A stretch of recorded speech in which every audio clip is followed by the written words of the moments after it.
Welcome back to my channel Ali classes.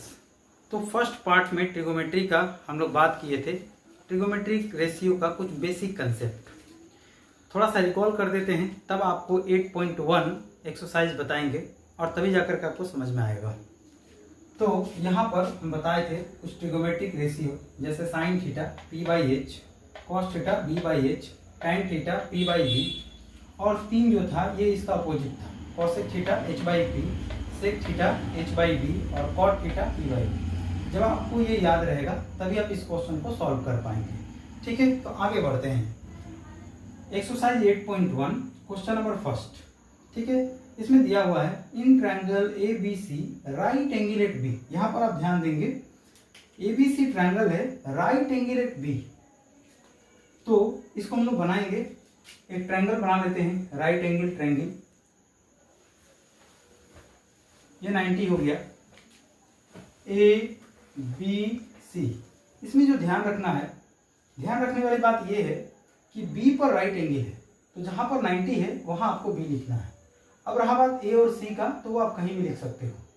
ठीक है, लेकिन B राइट एंगल है तो ये 90 डिग्री पर होना चाहिए। आगे बढ़ते हैं।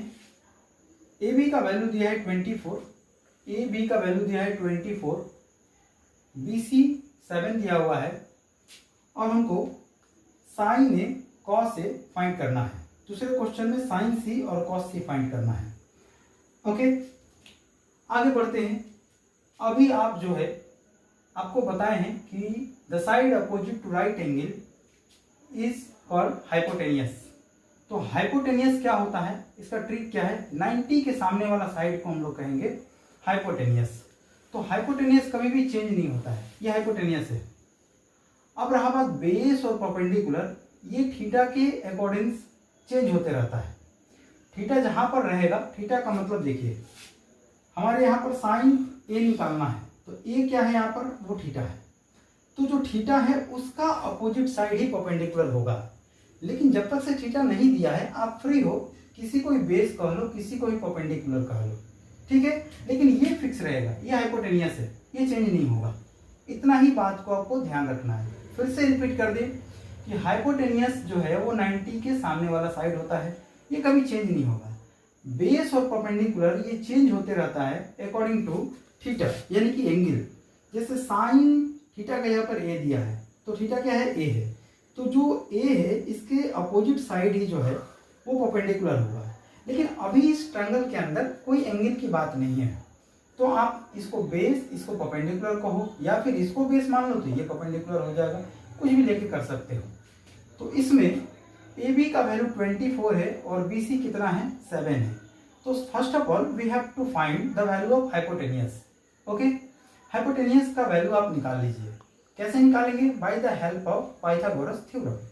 पाइथागोरस थ्योरम आपको बताए थे फर्स्ट पार्ट में, h² is equal to p² plus b²। ये पाइथागोरस थ्योरम है। p का वैल्यू दिया हुआ है 24, बार बार बता रहे हैं, अभी आप किसी को भी परपेंडिकुलर और किसी को भी बेस मान सकते हो, कोई परेशानी की बात नहीं है। ठीक है, b का वैल्यू 7 ले लीजिए, 7 स्क्वायर हो गया, 24 का स्क्वायर होता है 576, और 7 का स्क्वायर हो गया 49। यहां पर ऐड करेंगे तो हमको मिलेगा 5, 2, 6। ओके, अब ये किसका वैल्यू है, तो h² का वैल्यू है। तो h का कितना हो जाएगा, तो जब ये स्क्वायर रिमूव होगा इधर आएगा अंडर रूट 6 to 5। ठीक है, and we also know that the value of under root 6 to 5 is 25, यानी 25 का स्क्वायर जो है वो 625 होता है। तो h का वैल्यू पता चल गया हम लोगों को, कितना है, 25। तो जब परपेंडिकुलर मालूम हो गया, बेस मालूम हो गया और हाइपोटेनियस मालूम हो गया, तब आप कोई भी ट्रिगोमेट्रिक रेशियो कैलकुलेट कर सकते हो। हमको निकालना क्या है, तो हमको निकालना है साइन ए। अब आपको यहाँ पर विशेष ध्यान देना है कि थीटा क्या है, इसके सामने वाला साइड ही परपेंडिकुलर कहलाएगा। इसके पहले हम लोग फ्री थे, किसी को भी बेस, किसी को भी परपेंडिकुलर मान रहे थे। ठीक है, तो अभी आपको ध्यान देना है कि थीटा क्या है, उसी के अकॉर्डिंग जो है वो परपेंडिकुलर होगा। तो पहले निकाल लेते हैं साइन ए। ठीक है, देखिए पहला क्वेश्चन हम लोग का है साइन थीटा के जगह पर है ए, तो साइन ए ये हो गया थीटा। साइन थीटा का फॉर्मूला क्या होता है, P upon H, perpendicular by hypotenuse.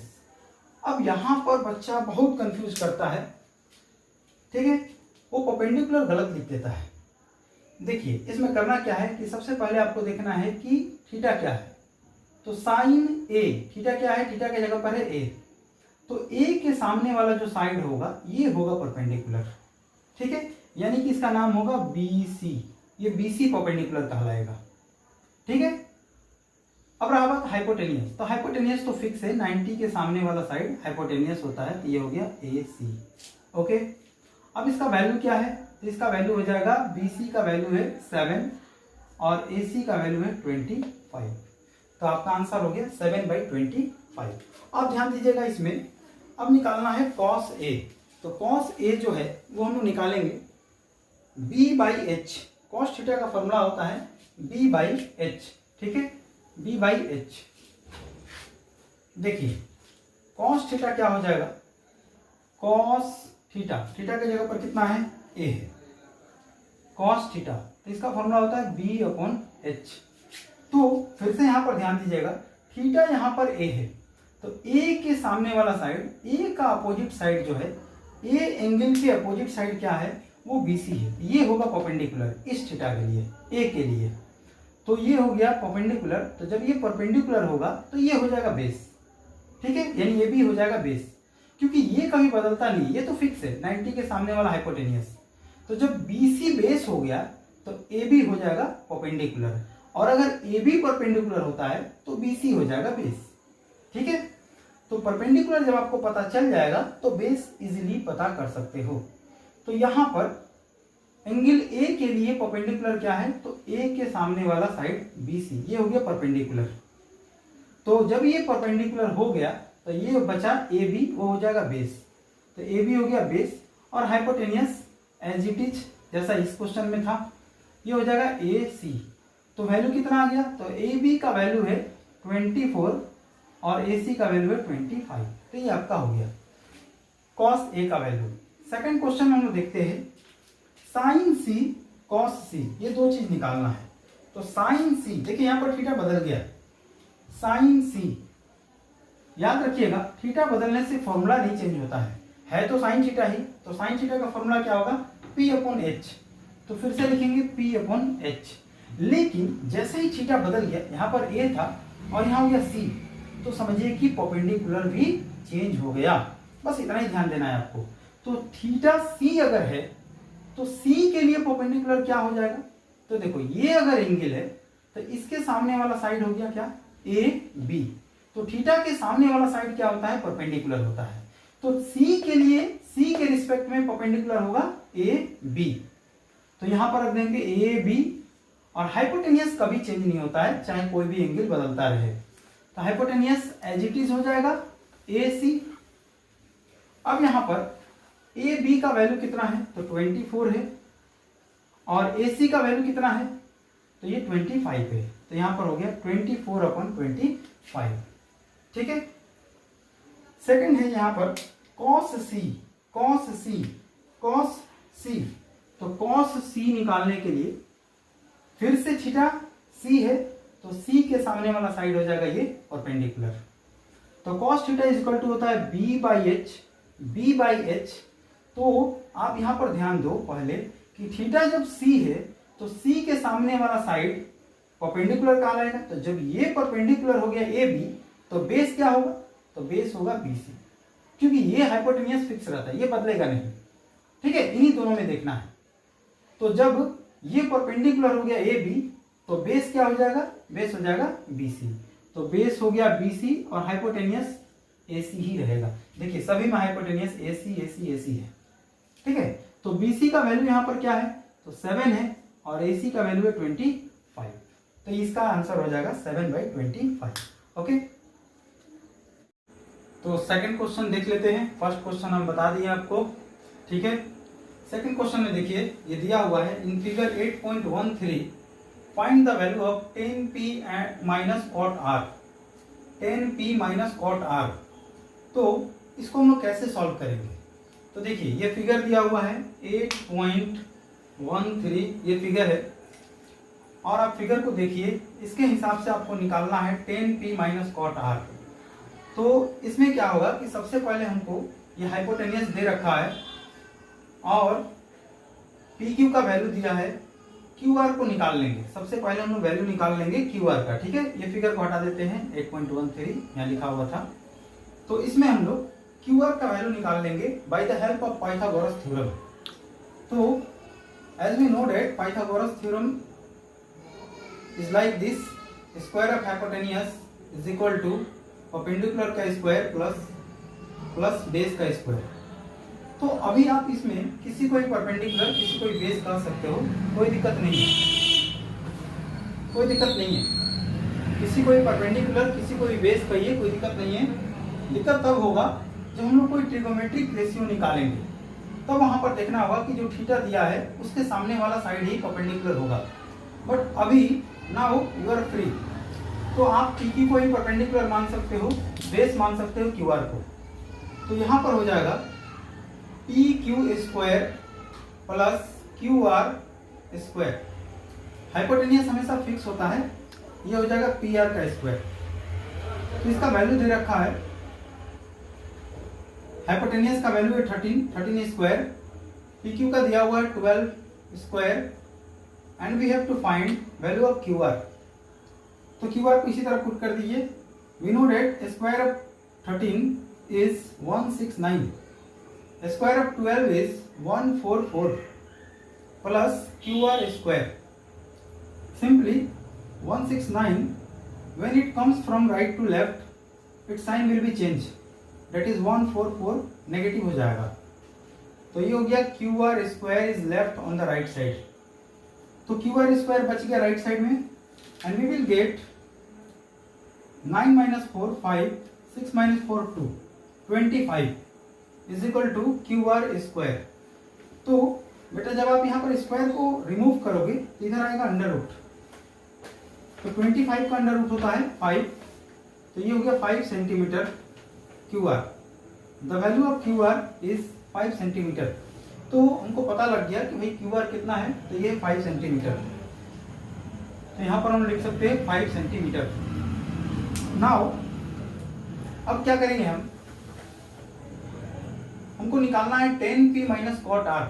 तो यहां पर आपको स्पेशली ध्यान देना पड़ेगा कि थीटा क्या है।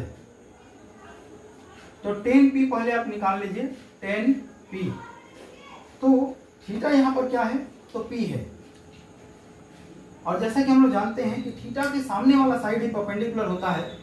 तो जब p थीटा दिया हुआ है, इसके सामने वाला साइड क्या है, क्यू आर, ये हो जाएगा परपेंडिकुलर। ठीक है, क्यू आर जो है वो हो जाएगा परपेंडिकुलर। थीटा पी दिया है तो पी के सामने वाला हो जाएगा परपेंडिकुलर, क्योंकि परपेंडिकुलर और बेस जो है ये डिसाइड होता है अकॉर्डिंग टू थीटा। ठीक है, तो अगर थीटा पी है तो इसके हिसाब से परपेंडिकुलर क्या होगा, पी के सामने वाला साइड।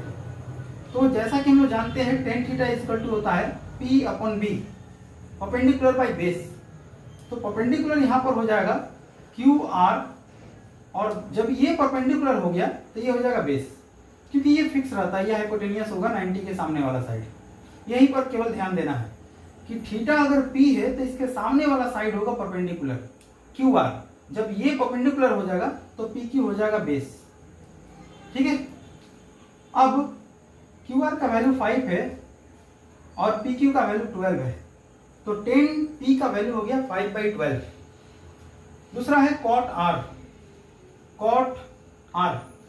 तो कॉट जो है वो 10 का रिवर्स होता है, 10 का रेसिप्रोकल होता है। तो ऐसे आप बिना निकाले भी कर सकते थे, लेकिन वैल्यू जब थीटा सेम रहता तब यहाँ पर P है और यहाँ पर R है, तो आपको निकालना पड़ेगा फॉर्मूला से। तो 10 का उल्टा होता है, यानी कि 10 थीटा P/B होता है, ये हो गया B/P। ठीक है, B/P। तो यहाँ पर बेस हो गया। तो देखिए थीटा यहाँ पर क्या है, ये ध्यान दीजिए। तो थीटा के जगह पर यहाँ पर है R, ये थीटा है। तो इस बार थीटा के सामने वाला साइड को हम बोलते हैं परपेंडिकुलर, यानी आर के नजरिया से देखा जाए, आर के अकॉर्डिंग अगर देखा जाए तो आर के सामने वाला साइड है पी क्यू, यानी ये होगा परपेंडिकुलर। इस बार थीटा बदलेगा तो परपेंडिकुलर भी बदल जाएगा, ठीक है, थीटा बदलेगा तो परपेंडिकुलर भी बदल जाएगा। तो आर के हिसाब से अगर थीटा आर है तो इसके सामने वाला साइड कहलाएगा परपेंडिकुलर। तो जब ये पी क्यू परपेंडिकुलर हो गया तो बेस हो जाएगा क्यू आर, ठीक है। पहले आप परपेंडिकुलर को समझ लो कि आर के सामने वाला पी क्यू है, तो जो ये बच गया नीचे में ये हो जाएगा बेस, तो बेस हो गया क्यू आर और परपेंडिकुलर क्या हो जाएगा, तो बार बार बता रहे थीटा के सामने में, तो थीटा के सामने वाला साइड क्या है, पी क्यू है, तो ये हो जाएगा पी क्यू। अब क्यू आर का वैल्यू हो गया 5 और पी क्यू का वैल्यू हो गया 12, तो ये फिर से आ गया 5/12, ठीक है। And then we have to find the value of 10p minus cot R. तो अब हम लोग निकाल सकते हैं 10p माइनस कॉट आर। कैसे निकलेगा, तो 10p का वैल्यू आप रख दीजिए 5/12 माइनस कॉट आर का वैल्यू भी 5/12 है, तो ये प्लस 5/12 माइनस 5/12 कैंसिल हो गया और आंसर आ गया 0, ठीक है। अगला क्वेश्चन देख लेते हैं। क्वेश्चन नंबर 3 क्या है,